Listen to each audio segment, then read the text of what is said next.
पवन सिंह एक लोकप्रिय भोजपुरी गायक है। वो क्षेत्रीय संगीत, वीडियो और फिल्मों में अपने काम के लिए जाने जाते हैं। उन्हें अब तक के सर्वश्रेष्ठ भोजपुरी गायकों का कई सारी अवार्ड मिल चुका है और भोजपुरी गायकों में एक सर्वश्रेष्ठ सिंगर माना जाता है। उन्होंने भोजपुरी फिल्म उद्योग में अपने पावर स्टार के रूप से जाना जाता है और भोजपुरी इंडस्ट्री में इनकी एक अलग लेवल की फैन और पॉपुलैरिटी है। जैसे बॉलीवुड का सलमान खान, मतलब बॉलीवुड का किंग सलमान खान को कहा जाता है, वैसे ही भोजपुरी का सलमान खान पावर स्टार पवन सिंह को ही कहा जाता है। वैसे आप सभी को बता दूं कि पवन सिंह का जन्म 5 जनवरी 1986 को बिहार के आरा शहर जो कहरी गांव के रामाशंकर सिंह के प्रतिमा सिंह के घर में हुआ था। रामाशंकर सिंह और प्रतिमा सिंह पवन सिंह की मां और पापा है। इसके अलावा आप सभी को बता दूं दोस्तों कि उन्होंने 1997 में ओढ़निया वाली एल्बम में एक गाया था, अपनी रूप से शुरुआत की। इसके बाद उन्होंने लॉलीपॉप लागेलू, कांच कसैली जैसे कई सारी एल्बम में हिट दिए। इसके 2020 में उन्होंने कमरिया हिला रही है गाने बॉलीवुड में अपना पहली कदम रखी।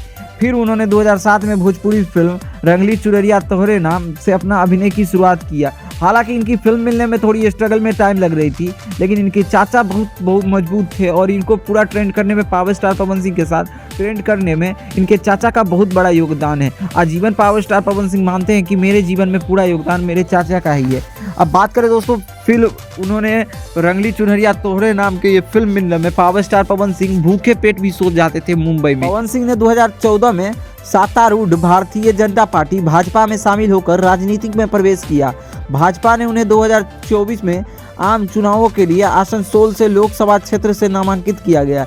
लेखिक अखिल भारतीय तृणमूल कांग्रेस ने नेताओं द्वारा सोशल मीडिया पर उनको महिला विरोधी और अश्लील गीतों से स्क्रीनशॉट लेकर उन्हें खूब ज़्यादा ट्रोल किया, क्योंकि आप कोलकाता से चुनाव नहीं लड़ सकते। निजी मोर्चा पर पवन सिंह ने 2014 में नीलम सिंह के साथ शादी की, लेकिन शादी के कुछ महीने बाद नीलम ने मुंबई में अंधेरी स्थित अपने अपार्टमेंट में अपने घर में आत्महत्या कर ली। संगीत और फिल्म उद्योग से अपना करियर के दौरान उनका नाम कई भोजपुरी अभिनेत्रियों के साथ काव्या सिंह, अक्षरा सिंह और अन्य के साथ जुड़ा।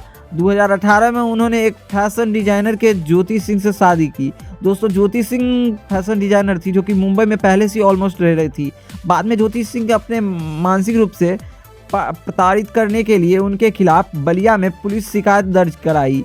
और आप सभी को बता दूं कि पावर स्टार पवन सिंह के इतने केस लड़ने के बाद ज्योति सिंह फिर उन्हीं पावर स्टार पवन सिंह का सबटाइटल यूज करती है। आप सभी को बता दूं कि पावर स्टार पवन सिंह ज्योति सिंह का अभी तक फिर से रहने लगे और कुछ समय पहले बोल रहा था कि ये छोड़ दिए। खैर अभी इसके अंदर से कोई भी जानकारियां नहीं निकल के आई। अगर बात करें पवन सिंह की टोटल नेटवर्थ की, तो पवन सिंह की टोटल नेटवर्थ 45 करोड़ से ऊपर है। इसके अलावा आप सभी को बता दूं कि भोजपुरी के सबसे महंगे सुपरस्टार में गिने जाते हैं। हालांकि हर स्टार पैसा लिए पागल होते रहते हैं, लेकिन पावर स्टार पवन सिंह दिल के बहुत राजा है, जो कि